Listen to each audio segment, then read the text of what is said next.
Let's talk about how to design your life. And this video is actually inspired by a coaching client of mine. He hired me for coaching. He came to me and said, Jackson, I basically want to be where you are. And so why not work with you, right? It didn't happen by accident. There's a lot you need to improve, but clearly you've designed your life to give you a certain way of being, a certain quality of life. And so I thought, well, why don't I do a video on that? Because so often, right, we almost kind of wake up at, 25, 30, 40 years old, 50 years old. And it's my life kind of just happened to me rather than happening for me. How did I even end up here? It wasn't all that intentional. And obviously we want to avoid that happening. So I'm going to give you kind of a simple 3-part script or playlist, generally speaking, how you can be more intentional as you design the life you want. So let's get into it. My name's Jackson Kirches. I'm a best-selling author. I run the Happiness PhD project as well as Happiness Means Business.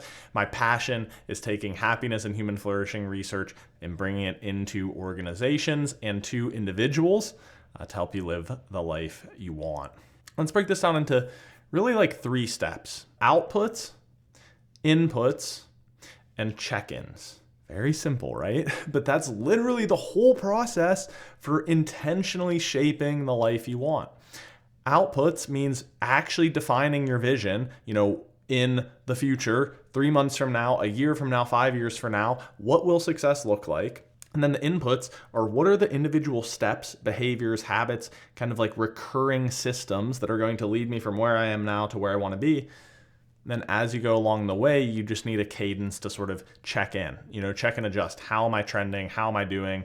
What are my needs? What are things to keep doing? And what are things to stop doing? So when we think about that first part, outputs, that's really as simple as just kind of articulating a vision. And I'll even show you just for a second, kind of the document that I use. This is just outlining my vision and my systems. So you can see in the 3 main areas of my life, I have kind of a statement there with both some qualitative descriptions and some quantitative results. So how do you break that down? Well, it's kind of up to you. I kind of think of my physical health and well-being as one domain. And then I think of kind of my psychological dimension, spirituality, emotions, relationships as one. Those are kind of life side. And then I have the work side. But there's, a million different ways you could break it up. Just don't have too many. You don't want to have 10 different categories, right? But maybe it's, biology, psychology, relationships, often a model I talk about. Maybe it's, work and life. Maybe it's work, physical fitness, mental fitness, emotional fit. There's a million ways you can do it. You just want to have some categories, right, to structure your goals instead of maybe just one big thing. But really, all I've done in that document is try to verbally articulate, what does success look like? 5 years from now, 1 year from now, in that case, that's geared more towards 1 year, but you could do it at any really interval you want. I suggest minimum 3 months and maximum maybe 3 to 5 years, but ideally somewhere in that range. And you can have, a separate document for each one if you want, but really you're just capturing, getting down on paper, X amount of time from now, what will success look like in each of these areas? And you're creating a vision for it, number one, so you can see in all these different areas. One of them I say, I'm a life-changing teacher, speaker, author, and coach. Another one I talk about, I'm physically energized, I look and feel good. That's great. And then ideally, you'll pair it up with a few more quantifiable metrics. So again, if you're talking physical, on one hand, you might say I'm an athlete, I feel and look great. Okay, great, that's your vision. But what are some of the quantifiables you can look at as metrics to track your progress? Maybe it's weight, or how much you're lifting in a certain lift, or maybe it's your blood pressure. Okay, there's a million things you could do. Same thing on maybe the business side. In your career, it's I'm getting these performance ratings from my company, or I'm selling this amount of revenue in my sales job, right? Again, whatever the context is, you have some descriptors of a vivid vision. And then you have some more quantifiable metrics.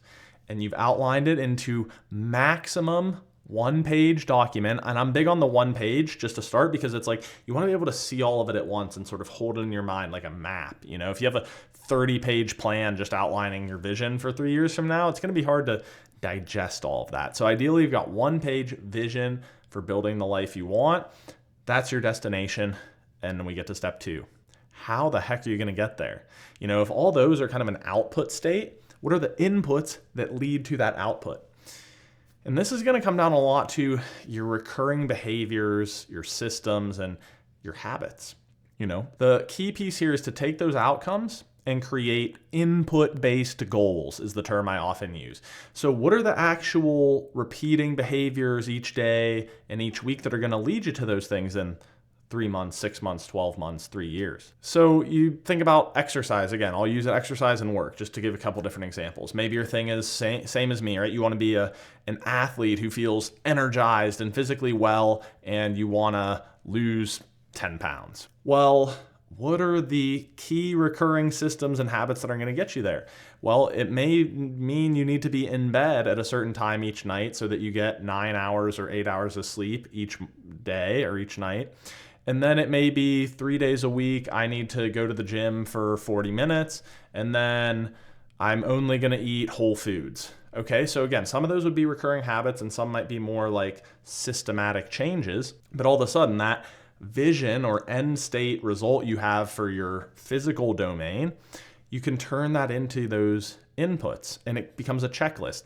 Okay, so let's look at maybe a weekly checklist would be, did I set a bedtime alarm and a wake up alarm that gave me a total of 9 hours in bed each night this week? How did I do there? And then Monday, Wednesday, Friday, I have scheduled a 40-minute block to go work out at the gym with a personal trainer. How did I do there? And then the third one is on my grocery list, when I go to the store once a week, I will only purchase whole foods, right? So no highly processed candy, sugar, snacks, junk food, right? All of a sudden, you have a scorecard essentially, okay? A scorecard that you can look at each week and just be like, okay, here are the ingredients or the inputs to get those outputs. All I need to do is focus on those and the outputs will take care of themselves. Same thing with maybe the more business example, right? Let's say you're just like a manager at a large company. So you may say, all right, the key things is once a week, I need to have a one-on-one session with each of the people I manage so that I can really develop them, which is going to take the performance of my team to the next level. 3 hours a week, so like one morning every week, I want to actually read a book on leadership because so often in most big companies, your professional development's kind of up to you if you want to actually be a really good leader. And then the third thing is maybe you get distracted by your email. So I'm not going to look at my email until after lunch. Boom, same thing. What you just did there was outline a set of behavioral inputs that are going to help lead you to that output, which is focused morning block, no email until 12 noon. Okay, are you doing that every day? Did you set aside your, let's call it 30 minutes a day or so to read about leadership? And then maybe every Thursday, that's your team development day where you're setting aside time for one-on-ones with all of them. Boom, same thing, right? What we did is take those outcomes and we've turned it into inputs in this step. So that takes us to step 3, which is really just check and adjust. How well are your inputs leading to those outputs? Because you may not get it right on the first try, and it may be that you're not even showing up for all of the inputs. So I like to do this in really a couple different ways. One is a monthly review, and then one is a semi-annual review. So the monthly review is where I'm going to kind of look back big picture, all those, week by week chunks or day by day inputs we talked about. Really say like, did I follow through on those? How am I doing on those? And then you're looking back at your outputs, right? That vision and metrics for where you want to be, and kind of just looking, hey, am I moving in the right direction here?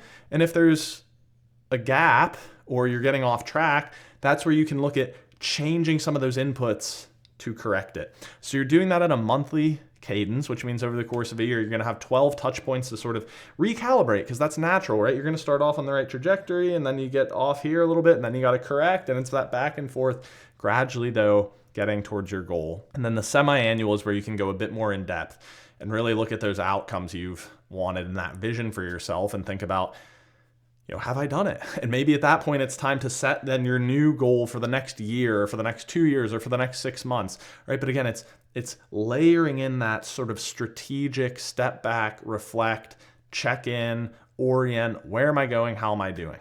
Okay, so I know I've given you a lot in this video, and I hope that little visual as well and some of the other ones have been helpful here, but that's really it. If you want to be intentional with your life, I haven't mastered this completely, but I'm pretty far ahead, I think, of maybe a lot of people my age, running 2 businesses and having my platform here and everything. So this is what you want to think about, right? Where do I want to be? Define the outputs, both qualitative and quantitative, with that vivid picture in your mind's eye and some more numerical metrics. What are the inputs? The systems, the rules, the habits that are going to lead me to that. And then at that regular interval, you check and adjust and adapt. So you can find more resources down below. Check out the channel. Happinessmeansbusiness.com is where we do a lot of our work with organizations. We do one-on-one coaching, speaking, training. We have tons of resources on happiness at work. I also have happinessphd.com where I publish a lot of resources like this one. So hope you enjoyed, as always, on this channel and in the newsletter down below. We share a quick tip like this to help you be happier in both work and life. Newsletters every 2 weeks. YouTube is usually every 2 to 3 as well. So thank you for watching. Reach out to us if there's any more we can do. And I wish you the best of luck in intentionally designing the life you want.